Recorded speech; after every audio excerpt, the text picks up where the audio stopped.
안녕하세요. 저는 무인차 팀에서 이제 실내 주차장 주행 알고리즘을 구현하는 역할을 맡았던 인턴 윤영입니다.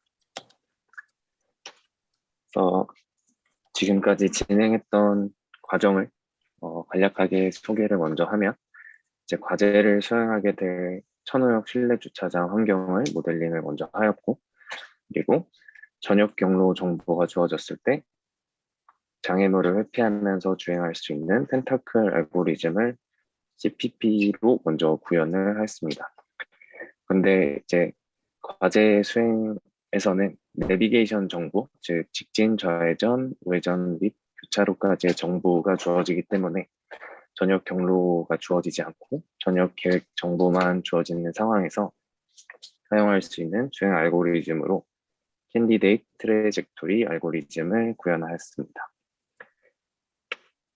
그래서 먼저 주차장 모델링을 한 사진입니다. 그래서 전체적으로 실내 주차장 환경이랑 최대한 비슷하게 그 사이즈랑 주차장 스팟 등을 이제 모델링을 하였고, 이제 1번부터 보시면 주차장 입구 이제 두 갈래로 나눠진 저 부분을 모델링하고, 이제 두 번째 주차장 벽이랑 트래픽 콘으로 이루어진 장애물들을 모델링을 하였습니다. 그리고 세 번째는 주차장 환경에 있는 저런 독특한 형태의 장애물들을 비슷하게 구현을 해보았습니다. 그래서 먼저 이제 진행했던 알고리즘은 텐타클 알고리즘인데, 텐타클 알고리즘은 전역 경로를 추종함과 동시에 장애물 회피도 가능한 주행 알고리즘입니다. 그래서 크게 두 가지 과정으로 나뉘는데, 먼저 클래시피케이션 과정이 이루어지고 그 다음에 이제 셀렉션 과정이 이루어집니다. 클래시피케이션 과정에서는 저 크래시 디스턴스라는 거리보다 장애물이 멀리 있으면 드라이버블 주행 가능한 경로로 판단을 하고, 크래시 디스턴스 안에 장애물이 존재하게 되면 주행할 수 없는 그 경로로 판단을 하게 됩니다. 만약에 모든 경로가 주행이 불가능하게 되면 장애물까지의 거리가 가장 먼 그 경로를 감속하는 경로로 선택을 하게 됩니다. 그래서 앞선 클래시피케이션 과정에서 여러 개의 경로가 주행 가능한 경로로 이제 판단이 되게 되는데, 그 중에서 주행하기 가장 좋은 경로를 선택을 하게 됩니다. 그 선택 과정에서 고려되는 밸류에는 세 가지 밸류가 있습니다. 첫 번째 클리어런스 밸류는 장애물까지 거리가 가까울수록 1에 가까운, 그리고 멀수록 0에 가까운 값을 가지게 됩니다. 그리고 두 번째 트래젝토리 밸류는 경로를 얼마나 잘 쫓아가느냐를 이제 수치화한 값인데, 그림을 보시면 전역 경로 상에서 그 LC만큼 떨어진 지점, 지금 이게 글씨 색깔이 표시가 잘못됐는데, 요게 이제 파란색 점이고 이 아래에 있는 게 노란색 점이라고 보시면 됩니다. 그래서 전역 경로상에서 크래시 디스턴스만큼 떨어진 지점, 그리고 텐타클 상에서 크래시 디스턴스만큼 떨어진 지점 간의 거리와 각도 차이로 이제 값을 계산을 하게 됩니다.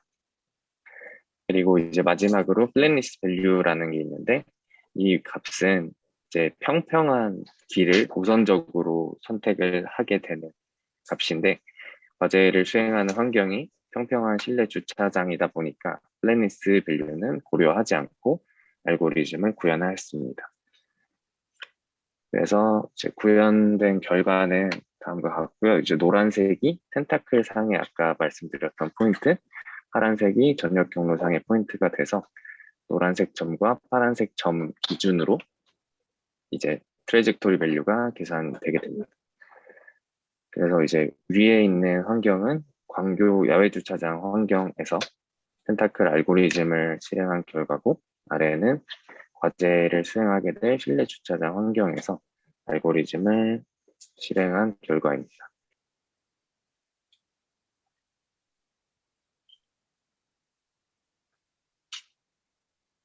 네, 그래서 여기 이제 전체적으로 경로를 전체 이렇게 둘러싸고 있는 경로가 이제 전역 경로가 되는 거고, 이제 여기 이제 가지 모양으로 나오는 것들이 텐타클이고, 이제 보라색으로 표시되는 게 현재 주행을 하고 있는 선택된 텐타클이라고 보시면 됩니다.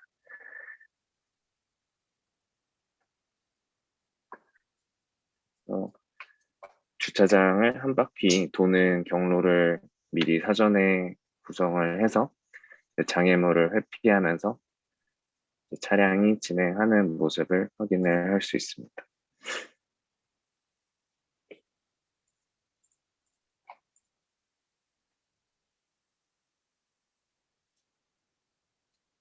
그래서 영상을 보시면 장애물을 피하면서 전열 경로를 잘 쫓아가는 것을 볼 수 있는데, 텐타클 알고리즘의 단점은 실제 과제에서는 말씀드렸듯이 전역 경로 정보가 주어지지 않아서 이 전역 경로 정보를 직접 생성을 해야 되는데, 그를 위해서는 정확한 어떤 측위 기반으로 전역 경로를 직접 생성해야 된다는 한계점이 존재하게 됩니다. 그래서 이제 그 다음으로 구현했던 알고리즘이 그래서 그 다음으로 이제 구현했던 알고리즘이 캔디데이트 트래젝토리 알고리즘입니다. 그래서 이 알고리즘은 전역 경로가 없어도 교차로 인식 및 장애물 회피가 가능한 알고리즘입니다. 그래서 두 가지 과정으로 이루어지는데, 먼저 교차로 인식 과정과 그리고 그 트래킹 과정으로 이루어지게 됩니다. 교차로 인식 과정은 이제 그림을 보시면 텐타클과 비슷하게 차량에서 어떤 가지들이 뻗어 나오게 되는데, 이제 그 궤적에서 장애물까지의 거리를 측정해서 조향각의 최소 차이, 여기 보이시는 알파, 그리고 궤적의 최소 길이 베타 이상을 만족하는 궤적을 탐색을 하게 됩니다. 그래서 두 개 이상의 궤적을 디텍션 하게 되면 진행 가능 방향이 두 가지 이상이다라고 판단을 하게 되어서 그 길을 인터섹션으로 구분을 하게 됩니다. 그래서 인터섹션을 디텍션 하게 되면 이제 전역 계획을 주게 되는데, 직진을 할 것인지 좌회전 우회전을 할 것인지를 결정을 해주게 됩니다. 그러면 여기 이제 색깔로 표시된 경로 중에 한 가지 궤적을 따라가게 되는데, 그 궤적을 트래킹하기 위해서 또 세 가지 밸류가 고려됩니다. 그래서 먼저 velocity 밸류는 속도가 빠른 속도로 갈 수 있는 길에 더 큰 밸류를 주는 거라고 보시면 되고, free space 밸류는 세타의 조향과 v 속도로 t초 동안 진행한 경로 상에서 장애물의 비율이라고, 쉽게 이야기하면 장애물이 없는 길에 더 높은 밸류를 주는 값이고, 그리고 헤딩 디렉션 밸류는 세타의 조향과 v의 속도로 t초 동안 진행한 뒤에 헤딩 방향, 즉 여기 이제 빨간색으로 표시되는 화살표의 방향이라고 보시면 되고, 그리고 목표 궤적, 지금은 전역 계획이 우회전이기 때문에 우회전 궤적이 목표 궤적이 되고, 목표 궤적 끝에서 헤딩 방향 차이를 정교한 값이 됩니다. 그래서 이 값의 차이가 작을수록 더 큰 밸류를 가지게 됩니다. 그래서 이제 결과는 다음과 같은데, 그래서 이제 오른쪽 아래 노란색으로 표시되어 있는 게 전역 계획이고, 이제 왼쪽이 이제 전면 카메라를 버드 아이 뷰로 본 그 이미지라고 보시면 됩니다. 그래서 이 빨간색이 현재 지금 아까 그 직진 좌회전 우회전 그 디텍션 하는 라인이라고 보시면 되고, 지금은 직진이기 때문에 이 빨간색 경로를 쫓아가고 있다고 생각하시면 됩니다.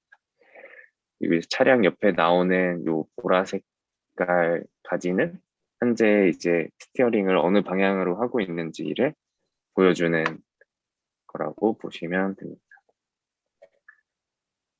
그래서 장애물을 회피하면서 이제 진행을 하는데, 이제 전역 경로가 없다 보니까 이제 직진 경로는 요 길이, 궤적의 길이가 가장 긴 궤적을 따라가게 되는데, 그 궤적이 계속해서 바뀌면서 직진 전역 계획이 직진임에도 불구하고 약간 구불구불하게 진행하는 모습을 볼 수 있습니다.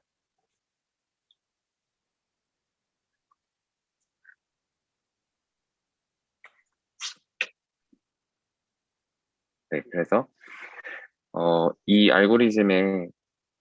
알고리즘은 이제 전역 경로가 없어도 주행을 할 수 있다 이런 장점이 있지만 이제 직진 구간에서 이런 약간 출렁거리는 문제와 장애물을 회피할 때 좀 여유롭게 회피해서 도는 게 아니라 장애물에 근접하게 회피한다는 한계점이 이제 존재합니다.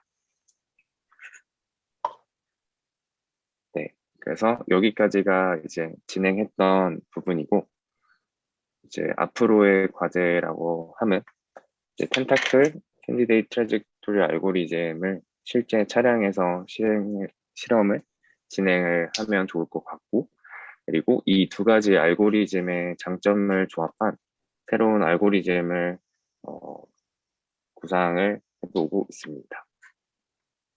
네, 감사합니다.